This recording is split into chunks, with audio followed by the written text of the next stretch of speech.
जब से globalisation start हुआ है या फिर पूरी दुनिया एक दूसरे से कनेक्टेड हो गई है, तो कहीं पर भी कुछ भी होता है उसका इम्पैक्ट सभी को देखने को मिलता है। यानी कि अगर भारत में कुछ हो रहा है तो हो सकता है उसका इम्पैक्ट नॉर्थ कोरिया में हो रहा हो, रूस में हो रहा हो, अमेरिका में हो रहा हो।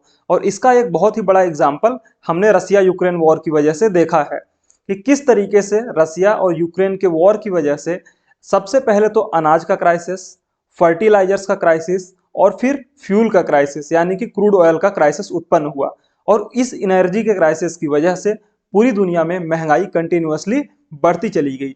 इसी तरीके का एक और क्राइसिस कंटिन्यूअसली हमारी तरफ आता जा रहा है, वो है बैंकों का क्राइसिस, बैंकों का फेलियर का क्राइसिस।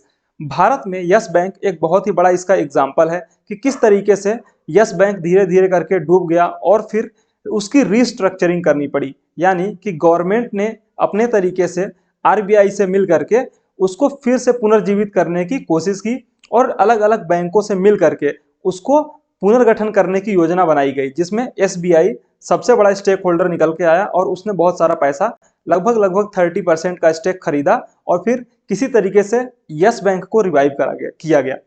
उसी तरीके से एक प्रॉब्लम अमेरिका के अंदर में शुरू हुई है। कौन सी प्रॉब्लम? सिलिकॉन वैली बैंक के कोलैप्स हो जाने की प्रॉब्लम। यानी कि सिलिकॉन वैली बैंक पूरी तरीके से कोलैप्स हो गया है और जो वहां की फेडरल रिजर्व है, जिस तरीके से भारत में आरबीआई काम करती है as a central government, sorry as a central bank, उसी तरीके से फेडरल रिजर्व अमेरिका के अंदर में काम करता है, जो कि विभिन्न नीतियों को बनाने के लिए मॉनेटरी से रिलेटेड जो भी पॉलिसीज होती हैं, बैंकों से रिलेटेड जो भी पॉलिसीज होती हैं, उनको बनाने का काम करता है। मेरे प्यारे साथियों, जिस तरीके से बैंक्स एक के बाद एक क्राइसिस के अंदर जाते हैं और फिर वो कोलैप्स होते हैं, इससे एक बहुत ही बड़ी मंदी या फिर क्राइसिस आने की संभावना होती है। और इसका एक बहुत ही बड़ा एग्जाम्पल हमने 2008 में देखा था। 2008 में फाइनेंशियल क्राइसिस इसी तरीके से आया था। यानी कि धीरे धीरे जब एक के बाद एक फाइनेंशियल इंस्टीट्यूशंस क्राइसिस की ओर चले गए, वो जो भी प्रॉफिटेबिलिटी थी उनकी वो घटती चली गई और कहीं ना कहीं वो कोलैप्स हो गए। और इसकी वजह से एक के बाद एक दूसरे से जुड़ते हुए जो भी उद्योग थे, जो भी इंस्टीट्यूट्स थे, या फिर जो भी बैंकिंग फाइनेंशियल और उनसे जुड़े हुए जो हमारा माइनिंग हो गया, जो हमारा मैन्युफैक्चरिंग का सेक्टर हो गया, जो हमारा स्टार्टअप का सेक्टर हो गया, जो हमारा टेक्नोलॉजी का सेक्टर हो गया, सभी को इम्पैक्ट देखने को मिलता है। यानी कि एक का प्रभाव सभी पे और सभी का प्रभाव एक पे पड़ता है। जिस तरीके से हमको पता है कि सिलिकॉन वैली बैंक लगभग 175 बिलियन डॉलर 175 बिलियन डॉलर पैसे को वो मैनेज करता था। उस समय पे उसका डिपॉजिट 175 बिलियन डॉलर का था, जिसमें मैक्सिमम पैसा जो था वो स्टार्टअप्स का लगा हुआ था। यानी कि अगर स्टार्टअप्स को वो पैसा दोबारा से नहीं मिल पाया, जो भी उनका पैसा सिलिकॉन वैली बैंक के पास जमा था वो अगर नहीं मिल पाया, तो हो सकता है आने वाले समय में स्टार्टअप का क्राइसिस हमें देखने को मिले। यानी स्टार्टअप भी कोलैप्स करते हुए दिखाई देंगे। और अगर स्टार्टअप्स कोलैप्स करना शुरू कर देते हैं तो उससे कहीं ना कहीं जो हमारा आईटी सेक्टर है और जो हमारा मैन्युफैक्चरिंग का सेक्टर है वो बहुत तेजी से प्रभावित होने वाला है। क्योंकि स्टार्टअप्स जो है वो एक बैकबोन के तरीके से काम करते हैं मैन्युफैक्चरिंग सेक्टर के लिए भी और जो हमारा आईटी सेक्टर है उसके लिए भी। नई नई टेक्नोलॉजीज, नए नए इनोवेशंस किसके द्वारा? स्टार्टअप्स के द्वारा ही किए जाते हैं। और जो ये सिलिकॉन वैली बैंक का क्राइसिस था वो कम था कि एक और बैंक क्राइसिस के अंदर चला गया जिसका नाम है सिग्नेचर बैंक। लगभग लगभग 70 बिलियन डॉलर का पैसा उसके द्वारा मैनेज किया जाता था, इतना उसके पास डिपॉजिट्स था। अब जो प्रॉब्लम है वो ये है कि आखिरकार क्या स्टार्टअप्स को जो भी उन्होंने पैसा जमा कराया था सिलिकॉन वैली बैंक के पास, सिग्नेचर बैंक के पास, क्या उनको ये पैसा वापस मिल पाएगा या फिर नहीं?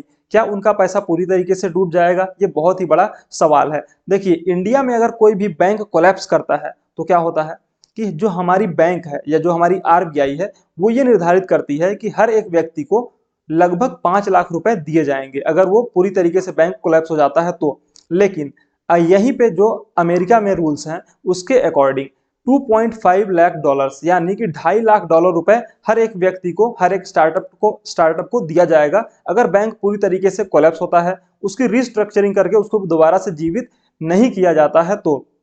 खैर, इतना बड़ा बैंक जिसको कि अमेरिका कभी भी डूबने नहीं देगा, उसकी रिस्ट्रक्चरिंग की जाएगी और धीरे धीरे करके जिस तरीके से इंडिया ने यस बैंक को रिवाइव किया उसी तरीके से सिलिकॉन वैली बैंक को भी रिवाइव किया जाएगा और इसके लिए बाकायदा वहां के फेडरल रिजर्व के द्वारा प्रोसेसेस स्टार्ट कर दिए गए हैं, काम चालू है कि किस तरीके से इसको रिवाइव किया जाना है।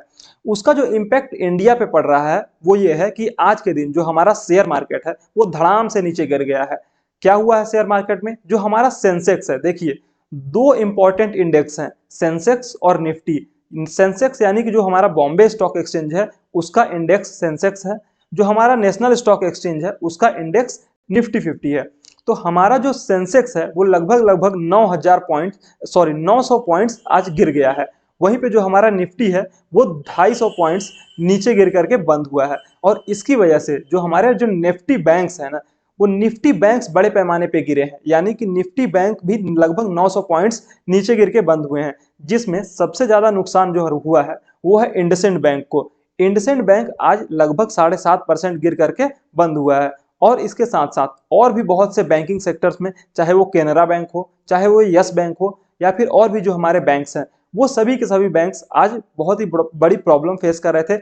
लगभग सभी के शेयर्स डाउन में थे, यानी कि गिरते हुए दिखाई दिए, और इसकी वजह से एक बहुत बड़ा वेल्थ का लॉस बैंकिंग सेक्टर में आज दिखाई दिया।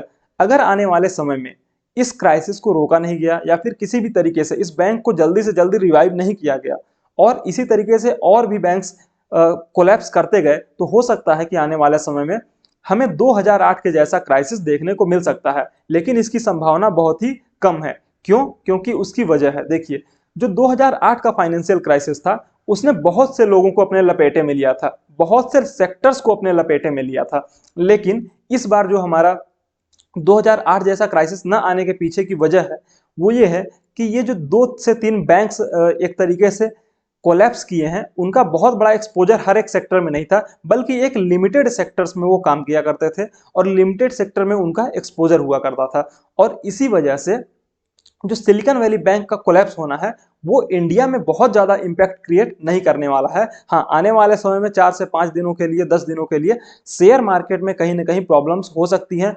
हो सकता है शेयर मार्केट में बहुत ज्यादा तेजी न दिखाई दे, क्योंकि इंटरनेशनल लेवल पे जो पूरी दुनिया के मार्केट्स हैं वो मंदी का सामना कर रहे हैं, कहीं ना कहीं डाउन ट्रेंड दिखाई दे रहा है। और इसी वजह